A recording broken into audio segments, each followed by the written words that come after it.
有了。哇哦，从来的。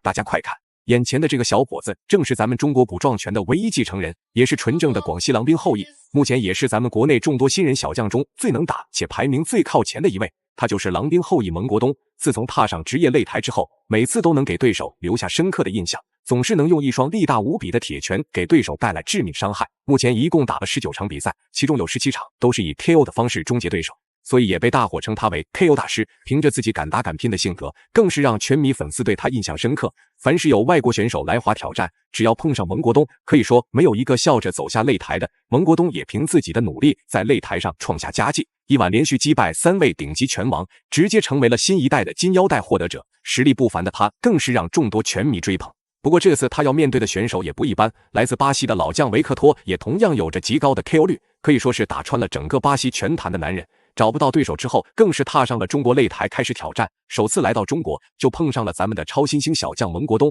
两人的 KO 率都相当之高。有人在赛前猜测这场比赛很有可能会在首回合以 KO 的方式结束。那么咱们也是废话少说，直接来到比赛现场。能看到咱们的中国选手蒙国东为红色方，蓝色方则是巴西的老拳王维克托。两位选手并没有像大家想的那样上来就火力全开和对手那位互换重拳，而是表现得十分谨慎，因为大家都知道对手的重拳威力极高，所以都不敢轻举妄动。毕竟这场比赛对于他们来说还是很重要的。维克托很想打赢这场比赛，来为自己开拓中国市场。当然，蒙国东更是肯定不打算让一个老外拿到比赛的胜利。不过赛前我们也介绍到，巴西拳王维克托可是早就将半个巴西拳坛给打穿，所以在比赛经验和战术上更加具有优势，这一点也是蒙国东绝对比不上的。但是唯一可以比得上是蒙国东身为一名小将，在体能这方面肯定是更有优势，接受的战术训练也都是最符合当下环境的，而且他也拿到了属于自己的冠军金腰带，在实力这方面大家也不用过多担心。维克托好像已经现在就看这个蒙国东能不能冷静下来，然后 KO 对手啊。好，这个维克多待在泰国老虎俱乐部7年了，曾经跟我们这个孙文强打过，手被孙文强给踢伤了。哦，这个时候维克多那个一定要那个，这个时候蒙国东一定要冷静下来，对，不要大意，不要把这个防守弄下来啊，因为这个维克多我看还有反击能力，是，而且在泰国他打缠麻的，所以缠麻的抗击打能力非常强，对，而且对头部的防守，包括整个节奏也都拉上了啊。时间过去大半。这时候，我们也能看到，身为小将的蒙古东已经完全把控住了场上的节奏，能够出现这一幕，也是让众多拳迷想不到的。大家最多也就是想两人能够打成平手，现在看来，小将蒙国东确实有王者风范，照着这样的节奏下去，只需要选择沉稳一些，就能够很顺利的将这场比赛给拿下。不过老将毕竟是老将，见此情景不占优势，更是主动将节奏让给了蒙国东，自己选择做防守反击来调整状态。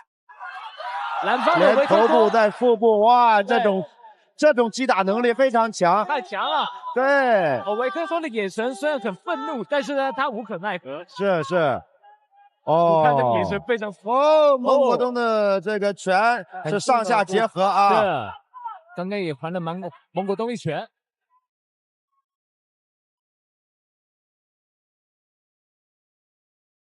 那维克多说了，他巴西跟泰国最大的不同是，他在泰国可以当个职业的运动员，好好的训练，在巴西没有办法，是，那边环境比较差一点。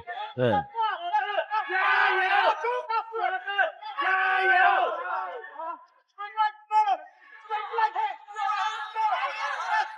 然后蓝方的教练叫他一直站在擂台的中央，但是顶不住啊，因为蒙国东的这个攻击力太强了。而且这个蒙国东打得很冷静，是他一点不急，不慌不忙的找机会。哦，首回合比赛结束，两个人的表现大家也都有目共睹。可以说，小将蒙国东能够打成这样，真的是很不容易了。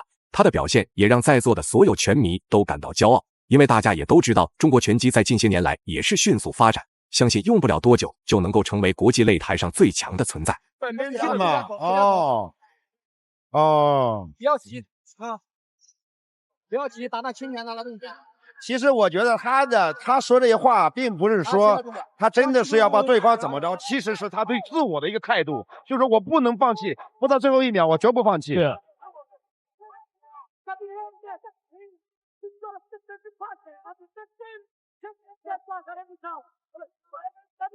啊，这个赛比赛现在来到第2回合，两位选手在前面的试探过程中也已经感受到了这场比赛的强度，尤其是老拳王维克托在失去点数优势之后，更是对小将刮目相看，所以在这回合也会做出较大的调整。但是两位选手都是打拼型选手，这场比赛想要拖延到最后，应该也是不太可能。维克托在这回合明显更加激进一些，蒙国东也发现了这一点，不过他也不打算就此退缩，而是准备和他进行正面对抗，比一比到底是谁的拳头更硬。啊，蒙国东的拳还是相当的凶悍。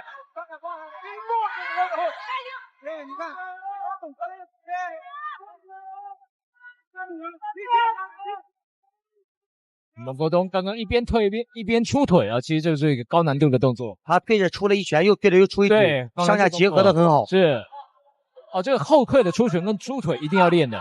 对，但是跟协调性有关系。是，他刚才这个躲闪的反击做得很好。是，控制距离也控制得特别。是，然后对手的协调性就没，还有爆发力就没有他好。是，可能稍微要僵硬一些。对。其实比赛有时候就是这样的，你这个在第2回合，两人的出拳质量也提高了很多，因为体能消耗的实在太快，所以他们不得不放慢节奏，在保证自己出拳频率的情况下，更是要不浪费每次出拳的体能，尽量全部命中对手。仔细发现也能看到，巴西拳王这时候鼻子已经流血，据赛后了解到，其实这时候他就已经被蒙国东的重拳打断了鼻梁骨，全程咬牙硬抗，也是一位狠人。没那么重了。对。但对手这个时候就会加强进攻了，是不能给他这种，就是说这种节奏。如果这种节奏的话，怕是被突然对对手抓住机会，对手气势就上来了，况且不能缓，况且对手呢是有一定能力的，是不能缓的前提就是你要有充足的体力去压迫他，体力。他可能第一局冲的比较猛，然后体能现在有了一定的那个影响，需要第2局调整一下。那也只能是一个短暂的调整啊，不能长时间的这样。希望蒙国东赶快压回去了。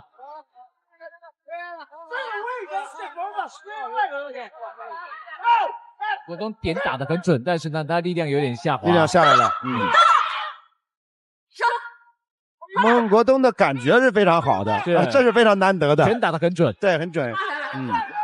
时间1分1秒过去。这时候，巴西老拳王也出现节奏慌乱的情况，明显是因为他的鼻梁骨受伤，导致注意力无法集中，这对于他的影响确实很大。但他也不能表现出自己的弱点，毕竟在擂台上一旦被对手发现自己的破绽，下一秒就可能会直接被完全碾压。不过蒙国东虽然拿到了点数优势，但是仍然不急不躁，全程都是一副老将的姿态，稳中求胜才是制胜的关键。所以说，那我们怎么能保证在体能的情况下又有很好的头脑呢？你要比他早一点练拳啦，有时候太晚练了已经来不及了。对，是哦，要早一点练拳。对，是很多都是小时候就开始，大概10岁之前就开始练了。是，因为他这应该说是一个。现在来到第3回合，其实很难想象，两位都有着超高 KO 率的选手，竟然能够将比赛给拖延到第3回合。本以为首回合就很有可能出现 KO 的局面，比赛进行到现在，我们也能感觉到，两人虽然都是敢打敢拼，但大多也都是点到为止。毕竟高手过招，越到后面才是越精彩。不过就算蒙国东已经拿到了大比分优势，但是千万不能大意，小心驶得万年船。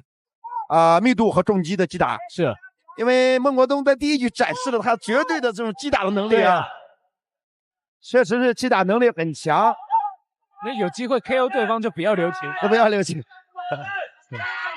不过这个维克托也是毅力也非常强，是，加上毅力很好，坚持到第3局挨了那么多重击。对，其实在心理素质上啊，打过缠麻的会觉得打拳套好像不是那么痛，比较不会怕。对，但是加上他的身体的这种抗击打，加上意志的能力，心理承受能力强，是撑了下，综合性的一个这样的一个因素。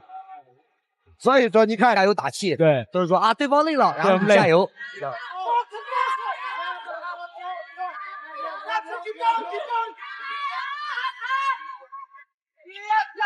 啊，这个其实，在比赛场上确实是这样，你在听到对方累的时候，或者说，你在感觉对方很累的情况下，他就是走一步自己会滑倒的情况下，你就会瞬间你就有力量了。最后环节，蒙国东找机会准备发力，不过这巴西拳王也是碍于面子，不想就这样被打败，干脆耍起了小聪明，将自己的护齿直接从嘴巴里吐了出来，裁判也不得将比赛给叫停。从这里我们也能看出来，维克托绝对是一个老油条，竟然这种下三滥的手法也能做出来。但是大局已定，不管你再怎么扑的，这场比赛都没有办法取胜了。我们发现一个有趣的现象，这个蒙古东每次把对手重击或者说需要去中立脚的时候，他都会面朝中立脚，然后看着底下的观众，对不对？让这观众帮他加油，然后给他鼓气。有可能要想一下待会要怎么打。冷静冷静。对。